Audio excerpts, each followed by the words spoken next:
Domplex. Sintra, Parque da Pena, Chalé da Condessa de Edla.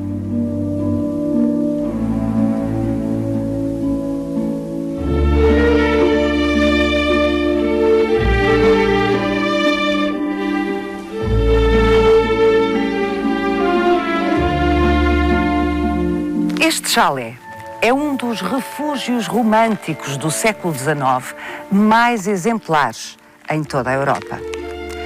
Planeado por dois amantes perseguidos pela sociedade do seu tempo, este pequeno chalé, isolado no coração da Serra de Sintra, é de uma elegância e de uma inventiva absolutamente singulares.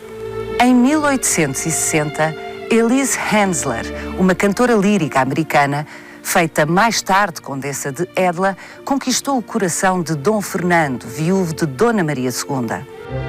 Enquanto o rei e Elise viveram o seu romance de forma não oficial, a família real e a sociedade portuguesa desvalorizaram a situação. Mas quando Dom Fernando decide casar-se com a Condessa de Edla, o escândalo é tremendo. Votado ao ostracismo, o casal passa a viver grande parte do tempo no Palácio da Pena. Mas é aqui, neste chalé, milimetricamente arquitetado pela Condessa, que encontram a paz. A beleza deste chalé-refúgio permanece como memória destes dois seres excepcionais e do seu amor, que, apesar dos muitos obstáculos, foi feliz. Vai querer saber mais? Venha connosco nesta visita guiada.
Margarida Magalhães Ramalho, Nuno Oliveira. Que casa absolutamente surpreendente. É o adjetivo mínimo que me ocorre. Isto é a verdadeira Arcádia. Foi, de facto, o que eu acho interessante é que o Dom Fernando e a Condessa souberam transformar ou pegar nesse conceito renascentista da Arcádia, o local imaginário ideal onde se podia viver simplesmente e em contacto com a natureza e a grande felicidade. E, no fundo, usaram este espaço como um espaço de Arcádia, um espaço de paz, o oásis, de facto, para aquilo que eles precisavam, sobretudo, que era de um grande contacto com a natureza. Este chalé é essa espécie de síntese máxima do que era o espírito do movimento romântico, não é? Completamente. E aqui está tudo, é a decoração, é a paisagem, as rochas à volta, tudo isto tem a ver com o espírito do romantismo e sem dúvida nenhuma que eles, quando escolhem este lugar, sabem o que é que estão a fazer. Neste fascínio pela natureza, esta casa vai ao ponto de fingir natureza. Quero mostrar-lhe uma coisa. Se olharmos para o chalé, ficamos com a ideia de que o chalé é construído de uma forma tradicional, em madeira, mas quando olhamos com mais atenção, rapidamente percebemos que aquilo que nos pareciam ser tábuas é, na verdade, estuque a imitar tábuas. Estuque? Isto é estuque? Isto é estuque que é pintado à mão com a intenção de reproduzir aquilo que seriam tábuas na construção de um chalé tradicional, de um chalé suíço. Mas Dom Fernando e a Condessa não se limitaram a fazer este cenário, mas decoraram-no também com cortiça, que é um material que à época era exótico. Nas fachadas do chalé está reproduzida não só a cortiça, mas também aquilo que seriam os sobreiros que davam origem a essa cortiça. E, portanto, as fachadas têm o perfil de árvores a percorrer o próprio chalé. Estamos muito próximos do Palácio da Pena. Sim, estamos a menos de 2 km, entre 1 km e 2 km, mais ou menos. Vem-se a pé, portanto é um passeio muito, muito agradável, vir dentro do Palácio da Pena para o chalé, e estamos na parte mais, portanto, poente do parque, numa das extremidades do parque. O parque é constituído por 85 hectares, o parque e o palácio devem ser entendidos como uma obra única, e deve ser entendido assim, e foi um projeto que o rei incitou como um projeto pessoal e de vida. Portanto, o rei começa a comprar pequenas propriedades em 1838 e leva este processo de aquisição de propriedades até 1882, por aí. Portanto, numa perspectiva de criação de um grande parque romântico. Os parques românticos europeus, à escala europeia, teriam cerca de 500 hectares ou mais e, portanto, claramente que o rei Dom Fernando queria aqui criar o seu parque romântico. E de tal maneira este território era adequado para a construção desse parque romântico que até, eu chamo-lhes pedras, não sei se há outro nome adequado, as pedras em torno, concretamente deste local, mas por todo o parque, mas aqui à volta do chalé, parecem parte de um cenário. É verdade, há muitos turistas que chegam até nós e que nos perguntam como é que na altura se conseguiam empilhar tantas pedras umas em cima das outras. E nós respondemos muito claramente que elas já cá estavam. E uma das coisas que eu normalmente... Portanto, a natureza encarregou-se de produzir estas situações tão fantásticas que parecem falsas, não é? Eu costumo dizer que Dom Fernando, quando chegou aqui à Pena, percebeu que tinha o esqueleto para desenvolver um parque. E o que ele fez foi quase que mobilar uma casa que já existia. Que havia uma estrutura que lhe permitiu desenvolver o parque. E esses rochedos são um exemplo claro disso. Por toda a Europa construíam-se estas estruturas nos parques românticos, empilhavam-se literalmente rochas. Aqui o rei já as tinha, elas estavam por aqui. E, portanto, a localização deste chalé e muitos dos pontos de interesse do parque acabam por serem pontos que o rei encontrou como ideais para a construção destes elementos arquitetónicos, digamos assim. E, portanto, o chalé é um exemplo máximo disso aqui no parque. E há, de facto, esta ideia recorrente de refúgio. Não é? Eu acho que sim. Até porque a ideia de que o Palácio da Pena também era, de facto, um sítio de refúgio, porque eles viviam cá uma parte importante do ano e ninguém os incomodaria, provavelmente, na Pena. Mas este espaço era um espaço onde eles podiam ser completamente eles.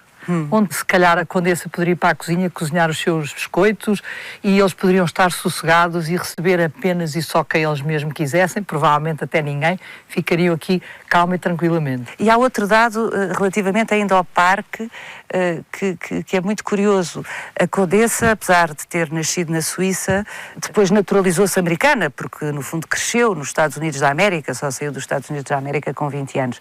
E o parque também tem muitas espécies importadas dos Estados Unidos. Estamos a falar numa época romântica, num período de colecionismo e, portanto, o trazer espécies dos 4 cantos do mundo representava um objetivo, claro, nestes parques românticos. O que temos aqui no Parque da Pena é exatamente isso, é a reprodução de muitos cenários, entre os quais florestas de coníferas, de espécies que algumas são do norte da Europa, de onde eles também eram originários, mas outras também dos Estados Unidos da América, mas não paramos por aí, portanto vamos aos fetos, aos rododendros, estamos a falar de espécies que vêm umas dos Himalaias, outros que vêm da Ásia, e portanto o que havia aqui era uma mistura e uma convivência entre espécies exóticas e espécies nativas. A singularidade aqui é que é um cenário vivo.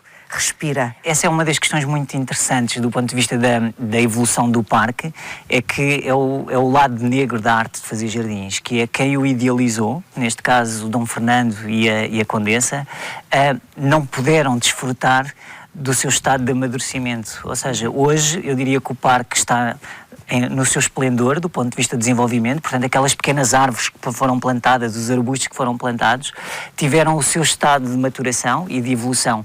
E hoje estão na sua plenitude. E, portanto, é o lado negro da arte de fazer jardim. É uma intenção para o futuro. Deixam um legado.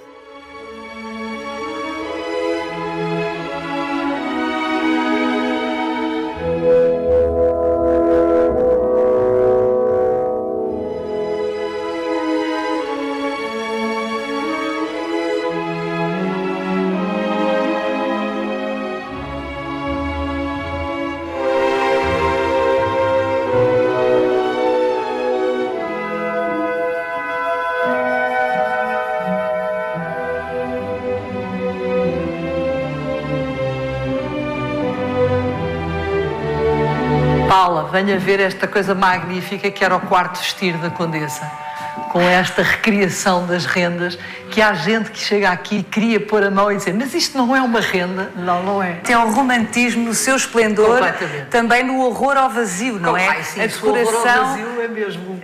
O que é engraçado é nós pensarmos de que este chalé também tinha quadros nas paredes. Também ainda. Portanto, isto de facto é mesmo tal horror ao vazio. Quem arquitetou tudo foi a Condessa de Edla. É a nossa teoria. E é uma teoria que eu acho que tem toda a razão de ser, para já porque isto não tem um desenho de arquiteto, nós sabemos isso. Aliás, a própria construção da casa tem alguns pequenos defeitos, se quiserem, em termos estruturais, em que as paredes não estão exatamente à régua e esquadro. Portanto, é natural que isto tenha sido desenhado por alguém que não era propriamente arquiteto e, sobretudo, porque há uma joia muito engraçada em casa de uma ainda bisneta viva, que tem uma joia que o Dom Fernando terá dado à Condessa em 1870, onde ele faz uma dedicatória à arquiteta do Chalé da Pena. Portanto, ela é que teve provavelmente a ideia e que a leva de alguma forma à prática. E teve a ideia ainda antes de estar casada com Dom Fernando. Portanto... É um facto. Eles casam-se em 1869 e o chalé, nós sabemos que ele em 1869 já estava feito e já tinha alguma mobília cá dentro.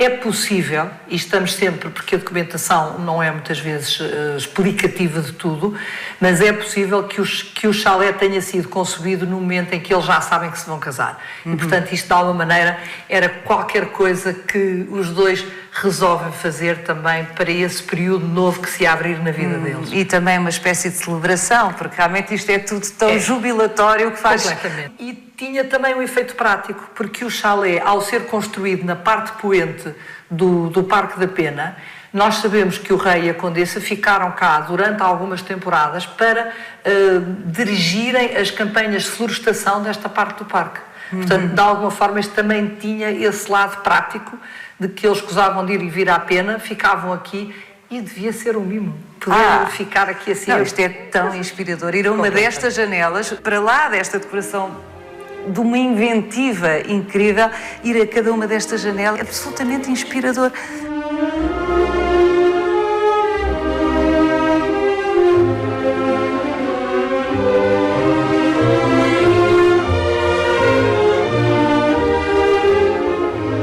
Quem era esta mulher?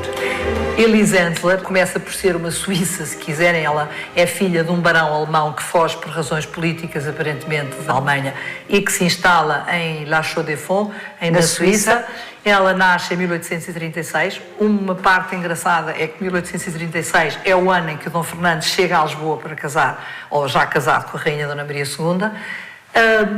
Tem uma infância, nós sabemos pouco da infância dela, mas terá tido uma infância, apesar de tudo, muito educada. Este pai é um homem que é de certeza um homem culto e que quer dar às filhas uma boa educação. Ele depois vai para os Estados Unidos e instalam-se em Boston. É ela ainda muito pequenina, ela é pequena, não é? Tanto ela como a irmã têm aulas de canto, vão começar a cantar na King's Chapel, que era uma das igrejas mais antigas de Boston. E é aí que se apercebem das potencialidades de Elise Enzler como cantora.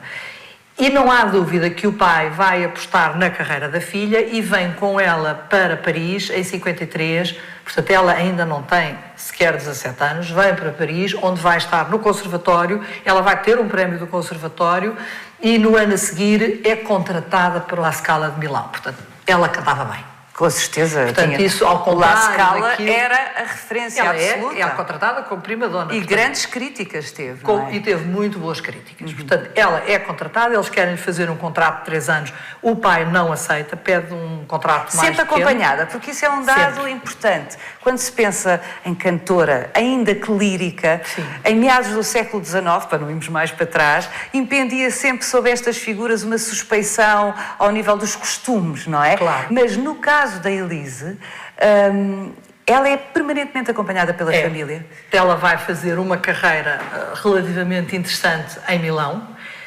Depois terá o pai tido um acidente vascular cerebral ou qualquer coisa parecida que a obriga a voltar para Boston mais cedo, mas a carreira dela não para. E depois, em 1856, ela volta para Paris e vem com a mãe. Fica uns tempos em Paris e depois nós sabemos pelo passaporte dela que ela vai estar a atuar na Áustria, em Itália, penso que até chega mesmo a ir à Suíça, portanto ela vai fazendo a sua carreira. E em 1859 vem integrada numa companhia italiana de Emile Lanovilla e vai atuar no São João do Porto. Pouco tempo depois, 2 ou 3 meses depois, vem para Lisboa, escriturada, como se dizia, para o Teatro São Carlos, onde ela vai depois atuar e vai fazer parte, vai também ser prima-dona de São Carlos, e é nessa altura que ela conhecerá o rei Dom Fernando. Ou mais propriamente, que o rei Dom Fernando fica fascinado com a jovem Elise Ensler. É um facto, mas não é só o Dom Fernando. Todos os que assistiram à atuação de Elise Ensler como pajem na ópera Um Baile de Máscaras, ela vai fascinar. fazer de homem. Ela está a fazer de rapazinho e Exatamente. aparece em palco com uns colãs espessos, mas que obviamente se entrevia umas bem torneadas pernas. Portanto, fez sucesso. Fez um grande sucesso. Um grande sucesso, as críticas são-lhe muito boas, acham que o papel foi quase que escrito para ela, que ela tem voz exatamente para fazer aquele papel e que tem uma figura adorável.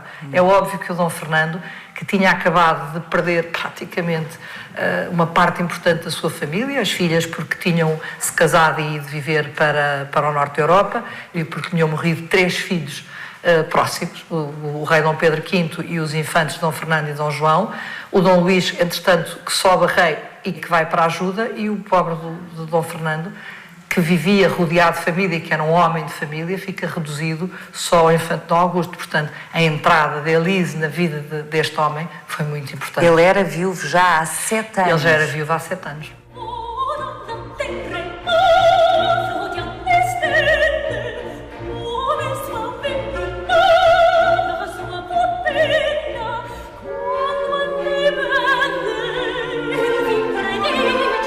A Margarida já referiu 2 vezes nesta conversa os descendentes da Elise, ou Condessa de Edla. Mas Dom Fernando e Elise não tiveram filhos. Não tiveram filhos, mas a Elise teve. Teve uma filha que nasceu em Paris em 1856 e que nós percebemos pela comparação das datas de saída de Boston e a certidão de nascimento da menina a qual tivemos acesso, que ela já vem grávida de 3 meses quando sai de Boston. É provavelmente também esta situação que faz com que ela venha para Paris. Para evitar o escândalo. Era uma mãe solteira, meados do século XIX. Claro, e ela continuava a ser, apesar de tudo, uma filha de família. Portanto, e já uma figura pública. E ela é uma figura pública. Portanto, ela vem para Paris, de facto, nessa circunstância. Para esconder essa gravidez. Para esconder essa gravidez, o que era muito comum na época, diga-se de passagem. Isso era uma situação em que as pessoas se ausentavam, tinham o bebê e depois voltava o bebê como afilhada ou como sobrinha, enfim. E foi o caso. E foi o caso. E ela atravessa a vida com este peso, esta mágoa, este segredo. A Condessa só assume aquela maternidade perante a filha horas antes de entrar em agonia e depois morrer. Nada que tenha impedido um convívio permanente, ou pelo menos sistemático, com a filha, não é? Sim. Que Dom Fernando mimava. Sobretudo porque o rei Dom Fernando devia ser um homem extraordinário e muito avançado para a época. Ele tem conceitos muito engraçados e, de facto, ele mima esta criança Pelo menos é o que nos diz o Conde Mafra, Tomás Melbrenner, nos seus diários, em que refere isso, em que o Dom Fernando mimou esta menina. Ela vai estar num colégio das Salésias, mas também vai ter o seu quarto na Pena e também vai estar no Palácio das Necessidades. Então temos este quadro, quando, por via do romance com o rei Dom Fernando, o rei viúvo de Dona Maria II, Elise se fixa em Portugal, ela está acompanhada da mãe, que nunca a deixará até ao fim da vida dela, mãe, e da filha. E da filha, precisamente. Tanto a mãe como a filha ficam com ela em Portugal.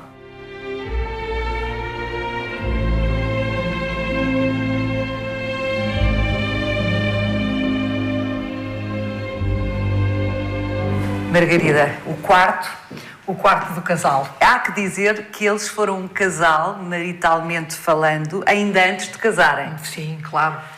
Sabemos que pelo menos desde 1863 que eles já viviam maritalmente. A ligação excepcional que estes dois seres tiveram não pode ser só devido a essas circunstâncias da solidão de Dom Fernando. Não, eles têm muitas afinidades. Em primeiro lugar, porque ambos têm raízes germânicas, se quisermos. Portanto, eles vêm de uma cultura, foram ambos educados numa cultura semelhante.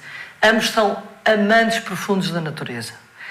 E ambos adoram música. Porque o Dom Fernando era um melómano e era um homem que sabia imenso de música. Fazia saraus em que acompanhava... Em que ele fazia questão, no final da temporada, de convidar os cantores que mais tinham distinguido, e aliás é assim que Elise Ensler vai ao Palácio das Necessidades a primeira vez, porque ele convida-os para saraus mais privados no próprio palácio. Portanto, ele gosta do convívio também com estas pessoas que, no fundo, partilham com ele a mesma paixão pela música. Portanto, há uma afinidade de emoções, de sentimentos eu acho que de visão até do mundo. Eu acho que estes dois seres, apesar de terem uma diferença de 20 anos, tinham muita cumplicidade. E percebe-se. O Dom Fernando, aliás, a Margarida já me chamou a atenção para isso, teve muita sorte na vida. Imensa sorte. É um homem que tem 2 casamentos felizes. Eu acho que, às vezes, ter um já, sabe Deus quanto mais dá.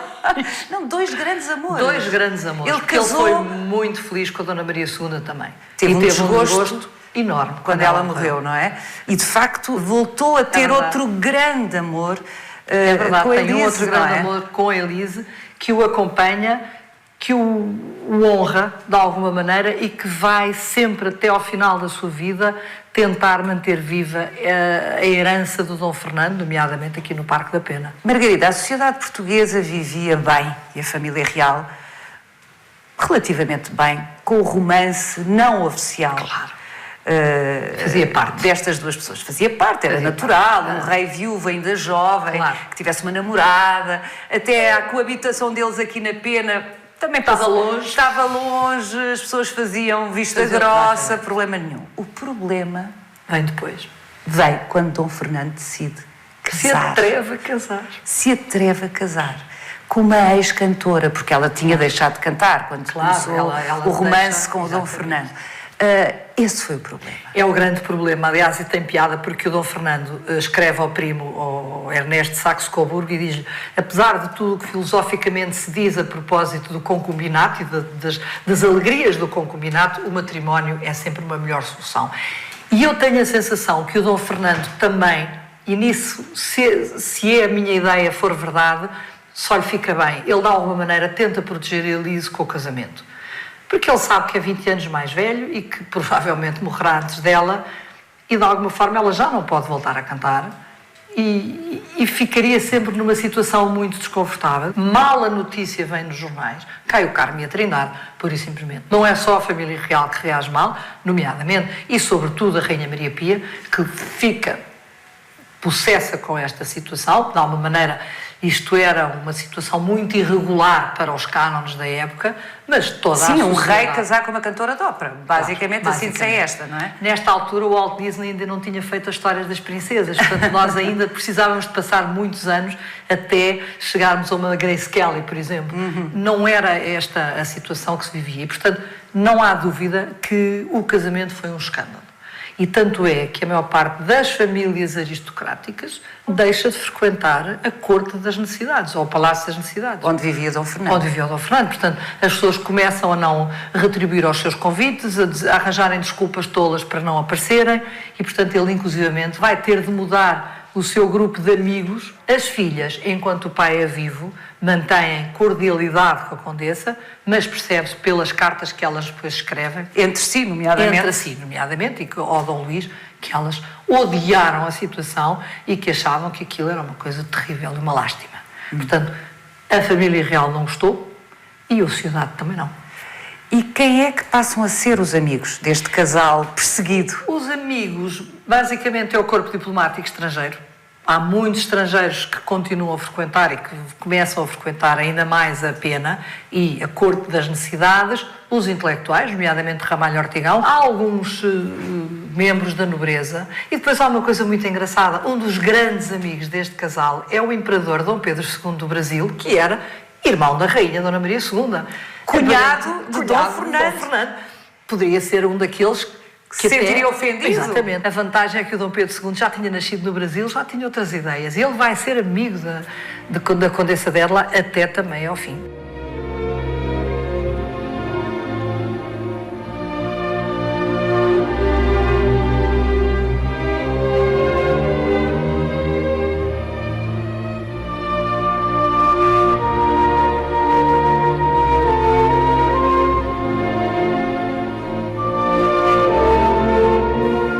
Margarida, um casal de estetas, a quem devemos não só esta criação notável que é o Parque da Pena, com estas edificações, com peças como esta sala, que são coisas incríveis, mas também lhes devemos, à Condessa Dédla e a Dom Fernando II, a proteção a artistas que acabaram por ficar para a história da arte portuguesa como marcos fundamentais. É verdade.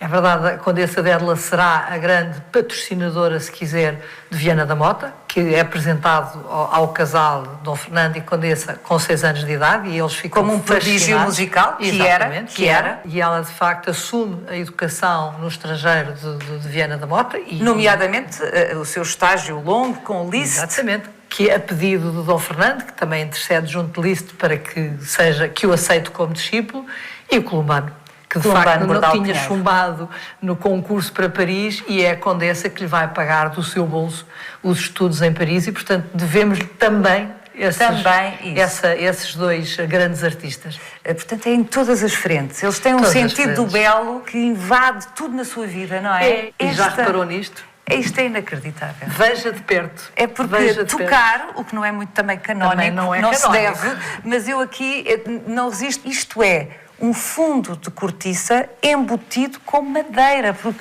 todos estes desenhos... Eu diria que era ao contrário. É um rendilhado de madeira com embutidos de cortiça. Foi ao contrário o processo? Eu penso que o processo é ao contrário. Este chalé ardeu em 1999, estava nessa altura ao abandono, e ardeu praticamente todo, e isto foi um trabalho notável da Parques de Sintra, em 2006, de reconstrução integral do chalé, seguindo as técnicas tradicionais e refazendo exatamente o que aqui estava.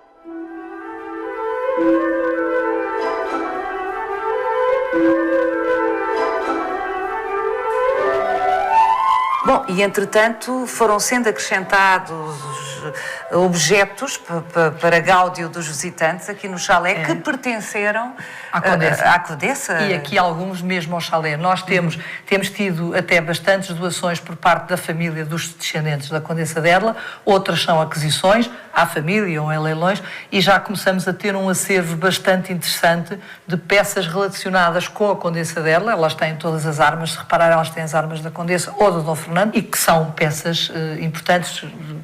O cesto piquenique é particularmente delicioso. E que está mesmo a ver aqui com este sítio do chalé. Nós estamos a imaginá-los a fazer o piquenique lá fora. Exatamente. É tão triste ao mesmo tempo pensar que este casal amantíssimo, tão cúmplice, que no fundo tanto nos deixou, não é? A bem de nós todos, tenha sido tão maltratado enquanto casados, e eles viveram juntos... 16 anos depois do casamento, mas já viviam mais... Portanto, viveram juntos mais de 20 anos. Sim. Mais de 20 anos.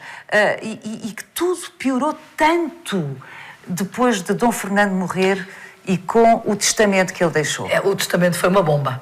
O testamento foi uma verdadeira bomba na sociedade portuguesa, porque basicamente as pessoas nem sequer se aperceberam de que a pena e todo este espaço era dele. Dom Fernando foi pago com o dinheiro dele.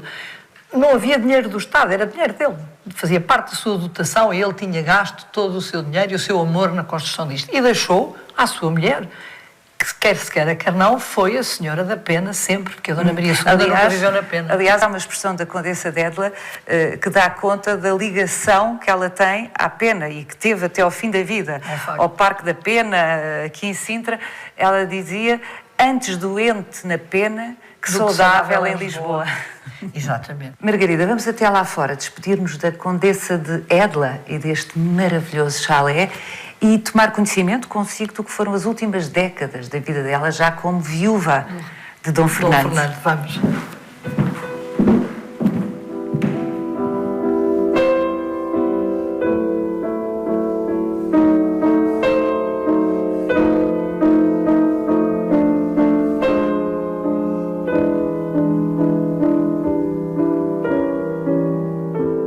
A Condessa vive quase 100 anos.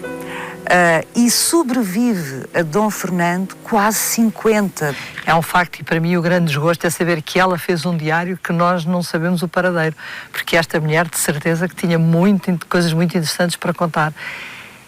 É uma pessoa que vai morrer em 1929 e portanto assiste à Primeira República toda, ao fim da monarquia e ao Nunca sai de Portugal? Não, ela não volta a sair de Portugal e eclipsa-se praticamente depois da morte do rei. Ela fica virada para a família e centrada dentro do ambiente familiar. Ou seja, da filha e dos netos. Exatamente. Que não sabem ainda que são netos, mas que acabam por ser netos. E de alguns poucos amigos íntimos, mais íntimos, que a acompanham, mas é uma mulher que se vai manter extremamente discreta. É uma senhora, uma verdadeira senhora, porque ela que poderia, de alguma forma, até ter aproveitado depois o impacto da República, por alguma vez ter testemunhado ou ter dito alguma coisa menos simpática sobre aquilo que lhe tinham feito passar, ela nunca abre a boca. Eu acho que é uma lição, inclusivamente para nós ainda hoje, da forma discreta e educada e elegante com que esta mulher passou pela vida.